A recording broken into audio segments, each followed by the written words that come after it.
Aitäh, lugupeetud eesistuja! Head Riigikogu saadikud! Nädal pärast Eesti iseseisvumist 1. märtsil 1918. aastal kirjutas Postimees: lühike on meie rahva ajalugu. Lühike on see ajajärk, kus meie vabalt areneda võinud oleme. Kui me väliselt ei ole võinud kaasas kõndida kultuurarahvastega, juhtida oma ja teiste saatust, siis oleme viimastel aastakümnetel sisemiselt osanud kultuurilisi radu käia. See oli minu kõne sissejuhatus. Minu kõne viimane osa on numbritest.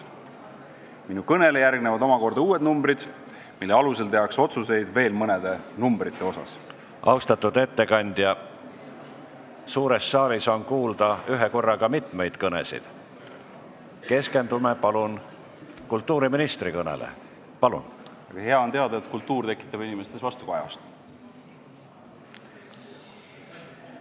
Aasta kokkuvõtted on tehtud ja nüüd keskendutakse valimisprogrammidele. Ja ka seal keskendutakse numbritele, sest see on maailm, kus me elame. Me usume, et meid ühendavad numbrid rohkem kui miski muu, sest numbritest saame me aru ju ühtmoodi. Lubage selles kahelda. Tõsi, kultuurivaldkonnal ei ole numbrite osas midagi häbeneda, isegi vastupidi. 2018. aasta läheb ajalukku kui aasta, mille Eestis loodi ja nähti tõenäoliselt kultuuri rohkem kui kunagi varem.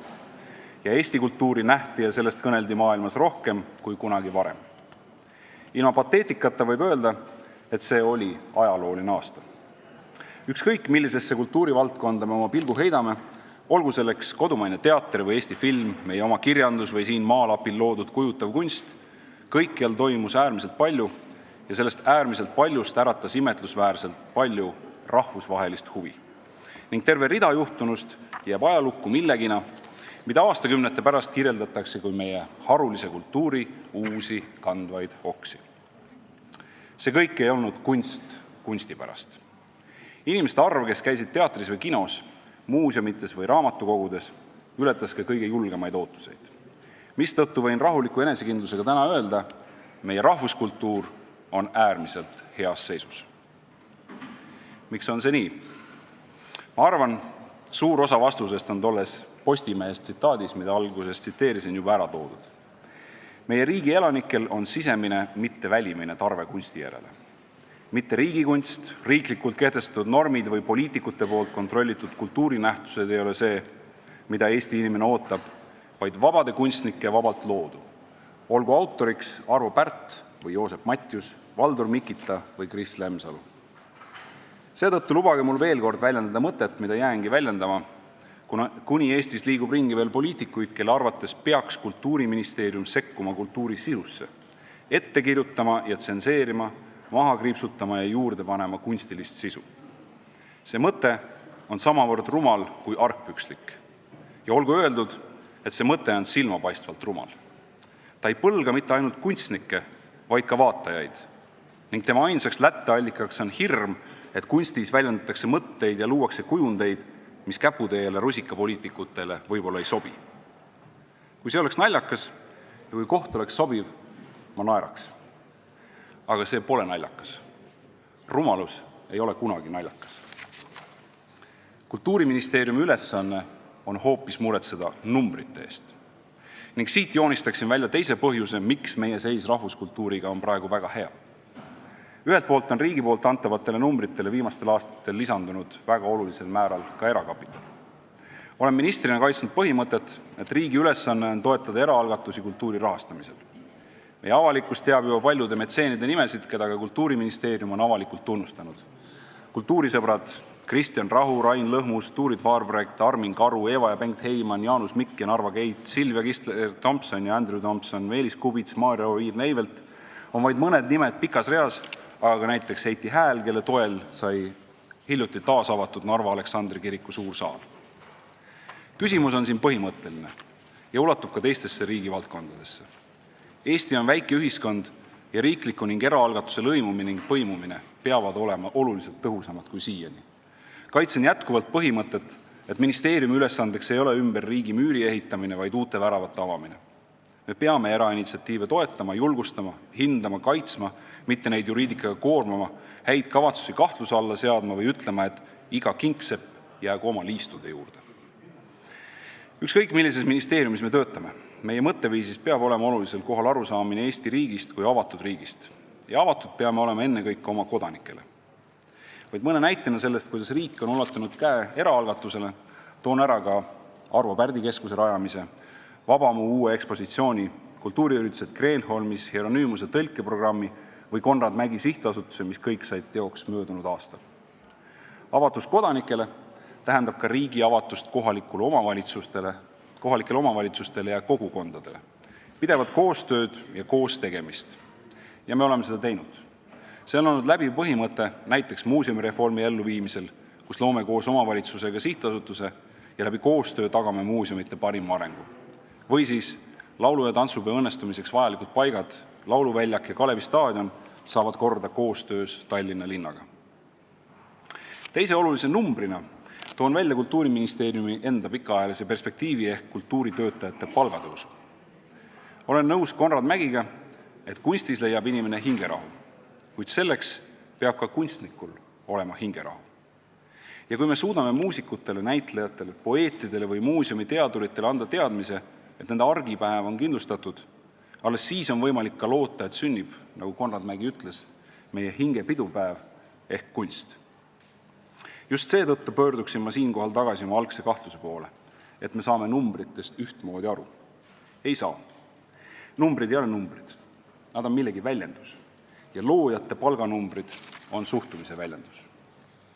Jah, ka mina võiksin siinkohal hakata tsiteerima meie põhiseaduse esimest paragrahvi, mis sõnastab kultuuri hoidmise meie riigi peamise ülesandena, kuid ilmselt kibelevad ka siin saalis paljude hinged selle järele, et see tüütu põhiseaduse jutt vahele jätta ja minna tõsiste teemade juurde, nagu aktsiisid, protsendid või muud numbrid. Aga mille nimel, head kolleegid? Mille nimel me iga päev tööle tuleme? Mille nimel me kandideerisime ja paljud meist taas kandideerivad? Me kõik nõuame pikemat perspektiivi, aga milline on teie isiklik pikk perspektiiv? Mis on see, mida te endast maha tahate jätta? Testamendiga pärandatud 3-toaline korter ja suvila Rannamõisas ei ole ju see, millist jälge me endast jätta tahame. Mille nimel, head kolleegid? Ja ma ütlen, et kui me ei tegutse selle nimel, mis teeb Eestist Eesti, siis ei tegutse me millegi nimel. Aktsiisid on olulised, aga nad ei tee Eestist Eestit. Pensioni teine sammas ei tee Eestist Eestit. Meie kultuur teeb. Ja seetõttu võrdub suhtumine loojatesse ka suhtumisega sellesse, mille nimel me üldse koos käime. Meie kõik, riigina.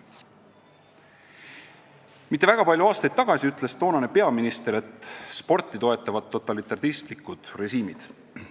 Ja koos toonase kultuuriministriga võeti peagi vaevaks ka avalikult mõnitada ühe meie maineka ja rahvusvaheliselt äärmiselt tuntud dirigendi palganumbrit, mille lekkimine ajakirjandusse ei sündinud minu veendumuse kohaselt juhuslikult.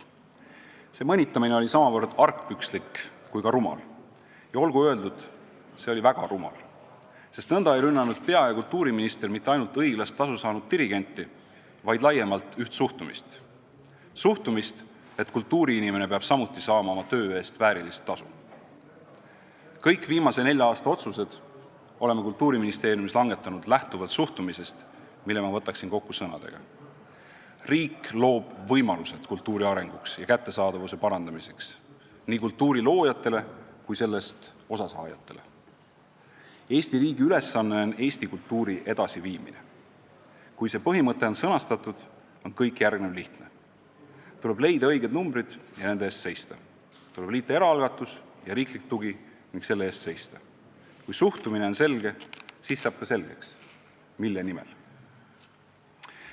Kultuuriministeerium ei peaks olema ja ei ole mikromanageerimisministeerium.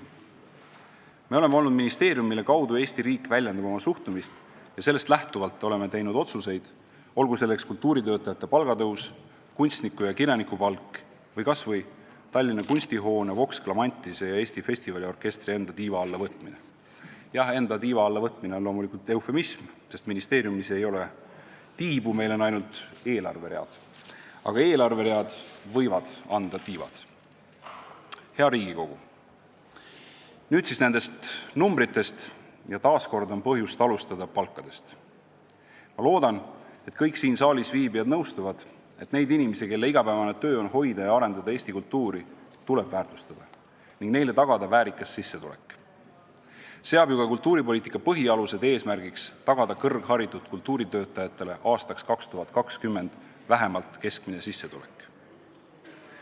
Kui ma 2015. aastal teile esimest kultuuripoliitika põhialused aastani 2020 ülevaadet tegin, oli kultuuritöötaja miinimumtasu 731 eurot ja mahajäämus tollasest keskmisest palgast 46%, ehk siis sisuliselt 1,5 korda. Oleme pingutanud, otsinud ja leidnud vahendeid, et 4 aastaga tõsta palk 1300 euroni ehk suurusjärgus 78% palgatõusu. Erinevus keskmisest palgast on kahanenud vaid 6% ning kui järgmine pärast valimisi tööle asuv valitsus jätkab ligilähedaseski tempos, on eesmärk aastaks 2020 täidetud. Samuti suurendasime sel aastal 7% nende kultuurivaldkonnas töötavate inimeste palgafondi, kes on kas tugipersonal või kelle palk on juba üle Eesti keskmise. Iga allasutuse juhtkonnal on loomulikult õigus otsustada, kuidas see palgafondi tõus töötajate vahel jaguneb. Oluline on rõhutada, et Kultuuriministeerium saab leida vajalikud vahendid ja sõlmida teenistujate ametiliitude keskorganisatsiooniga palgakokkuleppe, mis puudutab vaid ministeeriumi haldusalas töötavat ligi 4000 kultuuritöötajat. Me ei saa võtta ära otsustusõigust töötasude määramisel näiteks kohalikelt omavalitsustelt, kuid saame olla ja peame olema eeskujuks. Ja on mitmeid näiteid, kus kultuuritöötajate väärtustamisega on kaasa tuldud. Nii näiteks on Tallinna linn ka sel aastal teada andnud, et nad järgivad riigi eeskuju. Lisaks pealinnale tuleb tunnustada ka paljusid teisi väiksemaid omavalitsusi, kes on viimastel aastatel kultuuritöötajate palkasid ennaktempos tõstnud ja seeläbi väljendanud oma suhtumist Eesti kultuuri kestmisesse. Edukaks on osutunud ka 3 aasta eest käivitanud kunstniku ja kirjaniku palgasüsteem, mis võimaldab tippvormis vabakutselistel kirjanikel ja kunstnikel pühenduda 3 aastaks loometööle ja panustada seeläbi Eesti kultuuri arengusse. Möödunud aasta lõpul kunstnike ja kirjanike liitude kokkuvõtteid tehes ütles Maarja Kangro, et kirjaniku palk mõjus pigem tema loomingu kvaliteedile kui kvantiteedile. Andis talle võimaluse mitte liiga palju toota, vaid teha asju, mida tema meelest oli vaja teha ja mida meil polnud varem tehtud. Veel näiteid. Leelo Tungal on öelnud, tsiteerin, tänu kirjaniku palgale saan asuda kirjutama raamatuid, millest seni on märkmikesse ja arvutisse kirja pandud ainult märksõnu ja kavandeid.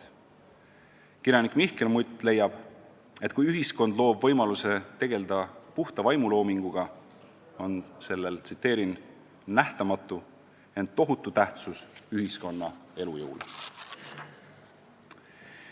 Käesoleval aastal saab läbi Kultuuriministeeriumi eelarve loomeliitude kaudu palka 22 loovisikut, mis aastaks 2021 suureneb 30-ni. Samuti leppisime loomeliitudega kokku, et kunstniku ja kirjaniku palgasaajate palga suurus on 10% kõrgem kui igal aastal kehtestatud kultuuritöötaja miinimumpalk, ehk käesoleval aastal 1430 eurot kuus. Austatud Riigikogu, aruande 52 leheküljel on välja toodud olulisemad saavutused kõigis kultuurivaldkondades, kuid sõnavõtuks ette antud aeg ei võimalda neid eraldi kõiki välja tuua. Aga nagu alati on teil, austatud Riigikogu liikmed, võimalus küsida ja loodan, et te seda võimalust kasutate, kuid lubage mul siinkohal peatuda põgusalt ka kujutaval kunstil. Kunst aitab maailma mõista, ärgitab kujutlusvõimet ja paneb esitama olulisi küsimusi. Meie kunstnike looming on alati olnud sõltumatult aegadest ja rahastamisest terav, ühiskondlikult sekkuv, kriitiline. Seda on märgatud nii Eestis kui ka rahvusvaheliselt. Eesti Vabariigi juubeliaastal toimus mitmeid tähelepanuväärseid Eesti kunstipärandit tutvustavaid sündmusi. Näiteks Mihhail Sittovi suurejooneline ülevaatenäitus Tallinnas ja Washingtonis, Konrad Mäe isikunäitus Roomas ja Baltimaade sümbolismi ühisprojekt Vabad hinged Pariisi Orsay kunstimuuseumis. Välisministeeriumi kultuuripreemia pälvis tänavakunstnik Edward von Lõngus, kelle tööd sidusid Eesti ajaloo ja e-riigi kuvandi ning kes seeläbi tutvustas tänapäeva Eestit ka sellele publikule, kelle jaoks jõudmine Paavo Järvi juhatatud Eesti Festivaliorkestri kontserdile või Eesti väljapanekule Veneetsia arhitektuuribiennaalil pole ehk nii oluline. Kunstnikele võimalikult laiade loomisvõimaluste tagamiseks võtab Kultuuriministeerium suurema vastutuse kunstivaldkonna arengu eest. Käesoleval aastal tõusis kujutava kunsti rahastamine Kultuuriministeeriumi eelarvest esmakordselt üle 1,5 miljoni euro ehk 3 korda suuremaks, kui see oli 4 aastat tagasi. Suurima muudatusena on kunstihoone alanud aastast täielikult Kultuuriministeeriumi tegevustoetusel, mis vähendab oluliselt konkurentsi Kultuurkapitali kujutava ja rakenduskunsti sihtkapitalis ja annab täiendavaid võimalusi loovisikute, projektide ja kohalike initsiatiivide toetamiseks. Lugupeetud Riigikogu! Oktoobris avatud Arvo Pärdi keskus ei ole oluline sündmus vaid Eestile, vaid kogu maailmale. On ju Pärdi looming tervikuna jätnud olulise jälje 20. sajandi muusikaloo kulgu. Juba alates aastast 2012 on klassikalise muusika andmebaas Bachtrack tituleerinud Arvo Pärdi iga-aastaselt maailma kõige enam esitatud nüüdisheliloojaks. Arvo Pärdi keskuse keskmeks on helilooja isikuarhiiv ning info- ja muusikakeskus. Keskus on kohtumispaik muusikutele, teadlastele ja muusikahuvilistele, kõigile neile, kes tunnevad huvi tema loomingu või mõttemaailma vastu. Ja muuseas ka neile, keda huvitab maailma tasemel arhitektuur. Arvo Pärdi keskus valiti paari nädala eest Euroopa olulisima Mies van der Rohe nimelise arhitektuuri auhinna 40 nominendi hulka. Kvaliteetse arhitektuuri ja oluliste kultuuriobjektidena said valmis ka Eesti Kunstiakadeemia uus hoone Kalamajas ning Eesti Ajaloomuuseumi kompleks Maarjamäel. Eesti Muusika- ja Teatriakadeemia saali ehitus käib täie hooga ning uuteks suuremateks investeeringuteks on ERR-i uue telekompleksi ja Rahvusraamatukogu renoveerimise projekteerimine. Horisondil muuseumite ühishoidlate rajamine. Kuid selleks, et juba valminud hooned ning meie kultuuripärand korras oleks, on siin Riigikogus arutlusel uus muinsuskaitseseadus. Või mis uus? Seda on põhjalikult ja kaasavalt ette valmistatud vähemalt 5 aastat ning see vastab Euroopa ja maailma eeskujudele. Tean, et eelnõud on väga põhjalikult arutatud kultuurikomisjonis ning see arutelu jätkub, kuid loodan, et veel enne selle Riigikogu mandaadi lõppu suudate leida kompromissid ning selle vastu võtta. Uue algatusena oleme käivitanud väärtusliku taluarhitektuuri säilitamise pilootprogrammi, mille maht 4 aasta peale on 400 000 eurot. Eestis on häid näiteid taluarhitektuuri säilitamisest muuseumikeskkonnas, nii Eesti Vabaõhumuuseumis ka mitmetes paikkondlikes muuseumides. Puudu aga on olnud toetus taluarhitektuuri säilitamiseks selle algses paigas ja kasutuses, mis on väga oluline nii traditsioonilise arhitektuuri kui ka ehitusvõtete ja oskuste säilitamiseks. Muinsuskaitseamet on seniajani toetanud nende talude restaureerimist, mis on muinsuskaitse all. Nüüd saavad toetust taotleda ka kõik teised omanikud ilma hooneid kaitse alla võtmata. Toetust saab taotleda talukompleksi kuulunud eluhoonele ehk üksikelamule, mis on ehitatud enne 1940. aastat. Loodame nii aidata kaasa Eesti traditsioonilise maa-arhitektuuri ja maastiku omapära säilimisele. Teise uue toetusmeetme eesmärk on tuua Eestisse rahvusvahelise kultuuri- ja spordiüritusi, mis rikastavad kultuurielu ning elavdavad Eesti majandust. Toetus antakse nendele üritustele, mis ilma riigi abita toimumata jääksid, kuid mis toovad riigieelarvesse maksutuluna vähemalt 1,5 korda rohkem raha, kui on toetuse suurus. Eelmisel aastal sai sellest meetmest raha rahvusvaheline koorifestival Euroopa Kantaat lisaks mitmetele spordiüritustele. Head saadikud, Eesti on kultuuriliselt rikas riik, sest lisaks omanäolistele piirkondlikele kultuuriruumidele oleme koduks enam kui 190 erinevale rahvusele. Kultuuriministeerium toetab Integratsiooni Sihtasutuse kaudu rahvusvähemuste, kultuuriseltside ja katusorganisatsioonide tegevust ning 2 rootslaste ja ingerisoomlaste vähemusrahvuse kultuuriomavalitsust. Me toetame siin elavate erinevate rahvuste tegevusi, säilitamaks oma kultuurilised eripärad ja traditsioonid ning samal ajal loome neile võimalused olla aktiivsemad ühiskonnaelus, praktiseerida eesti keelt ning laiendada suhtlusvõrgustikku. Vaid nii suudame luua eripalgelise, aga ühtse, kultuurse ja sõbraliku ühiskonna. Just seetõttu oleme viimastel aastatel erilise tähelepanu alla võtnud kultuurikoostöö Ida-Virumaal.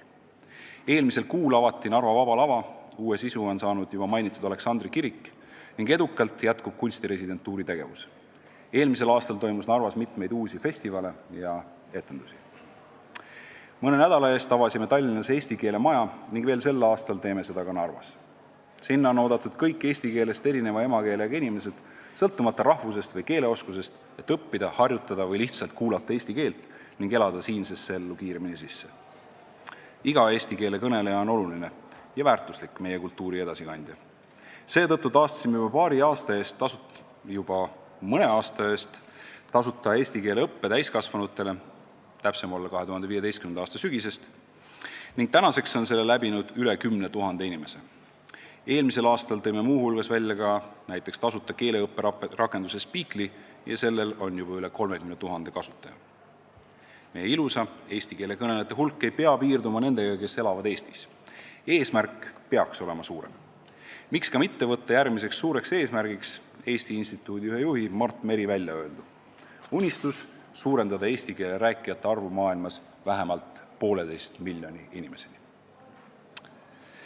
Head saadikud, mõne aasta eest kirjandusfestivali Head read külastanud rahvusvaheliselt tunnustatud Nigeeria prosaist ja luuletaja Ben Okri ütles muu hulgas, et eestlased peaksid saama üle ideest, et oleme väike rahvas.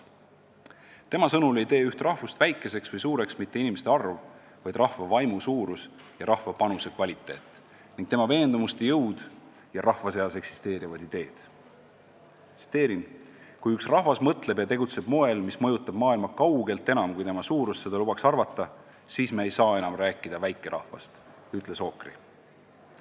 Ma olen veendunud, et Ben Okril on õigus. Ja kas ei ole see mitte just täpselt see, mida enam kui 100 aastat tagasi ka Jakob Hurt soovis, kutsudes üles saama vaimult suureks? Me tunneme sügavalt huvi teiste rahvaste ideede ja unistuste vastu ning nii oleme rohkem teadlikud parimatest mõtetest, mis on maailmas liikvel. Seeläbi oskame maailmale pakkuda ka midagi sellist, mida märgatakse. Selle elavaks tõestuseks on Eesti Vabariik 100 kultuuriprogramm, mis jõudis enam kui 35 riiki ja toimus üle 500 sündmuse. Veelgi enam, me oleme suutnud enesesse sulgumise asemel teha palju rohkem koostööd ning seeläbi suutnud saavutada üha enam. Soovin siinkohal tuua näitena koostöö Leedu ja Lätiga. Mitte kunagi üksi, aga just läbi Balti koostöö saime üheskoos olla Londoni raamatumessi fookusriigiks, korraldada Pariisis Orsay muuseumis Balti sümbolismi näituse ning ühiselt luua Balti kultuurifondi. Ja lõpetuseks. Kultuuripärandi aasta andis teatripulga üle laulu- ja tantsupeo aastale. Ma ei tea võimsamat sisemise kultuurijanu väljendust, kui selleks on meie laulupeo traditsioon. Jah, mõnede jaoks tähendab sisemine kultuurijanu hoopis janu parema positsiooni järele kultuurimaailmas, kuid mina kõnelen siin ühes laulmisest sinimustvalgete all, mis annab meie trikoloorile tagasi ka tema algse tähenduse. Mitte rusikapoliitikute kultuuritute tegude varjamine, vaid meie rahva koondamine. Kultuur on märk sellest, kuidas me suhtume maailma ja kuni meil on laulupidu, seni võime rahulikult öelda, me suhtume maailma kui paika, mis on avatud, demokraatlik ja sõbralik ning kus hoolimata erinevustest suudame me koos laulda ja koos alles hoida seda üht ja ainsat Eesti kultuuri, mida ühtegi teist maailmas ei ole. Head kolleegid, kohe on ukse ees parlamendivalimised ja nagu ikka, küsime üksteise käest retooriliselt, tihti meedia vahendusel, mis on sinu pikk plaan? Kus on sinu pikk perspektiiv? Milline on suur narratiiv? Ma ei taha siinkohal esitada üleskutset parteide ülese pika perspektiivi jaoks. Või õigemini, ma ju tahaks. Aga selge on see, et õhk on praegu kuum ja üksmeel tõenäoliselt ei ole võimalik. Isegi kui me kõik selle üleskutsega oma südames nõustuksime. Seetõttu kirjeldaksin ma siinkohal vaid oma sisemist veendumust. Eesti kultuur on ainult Eestis võimalik. Ja kõik muu, mis Eestis on võimalik ka mujal. Erinevad maksumäärad, erineva laiusega maanteed, erinevad sillad ja raudteed, kvoodid ja määrad, need kõik on võimalikud ka mujal. Ma ei taha öelda, et need oleks vähetähtsad. Ei, need on väga tähtsad. Aga mille nimel, head kolleegid? Mille nimel me siin koos käime? Mis on see, mis me endast maha jätame? Mis on see, mille järgi meid ja meie tegusid mäletatakse? Mille nimel, hea Riigikogu? Sest kui see kõik ei ole Eesti kultuuri nimel, siis ma ei tea, mille nimel see olla saaks. Ma ei mõtle siin, et me kõik käime koos vaid ühe luuleraamatu või kellegi skulptuuri pärast. Ei, ma räägin kultuurist. Ma räägin laulupeost ja tantsupeost, ma räägin Arvo Pärdist ja Kris Lemsalust, ma räägin kontserditest, raamatutest, maalidest ja nii edasi. Aga ennekõike räägin ma Eesti kultuurist selle sõna kõige laiemas mõttes. Meie keelest, meie meelest, meie kooskäimistest. Ma räägin meie metsakülades elavate inimeste oskusest rääkida loodusega, ning meie uuselamurajoonide arhitektuurist, meie eluruumi täitvatest mõtetest ja kujutlustest. See kõik ei ole abstraktne. See on väga konkreetne. Minu viimase 4 aasta tegevus on olnud konkreetne. Kultuuritöötajate palkade tõus, valdkonda lisavahendite suunamine, erakapitali, kogukonna ja riigi suurem koostöö. Kuid mille nimel need asjad? Vist ikka meie kultuuri nimel. Tänan!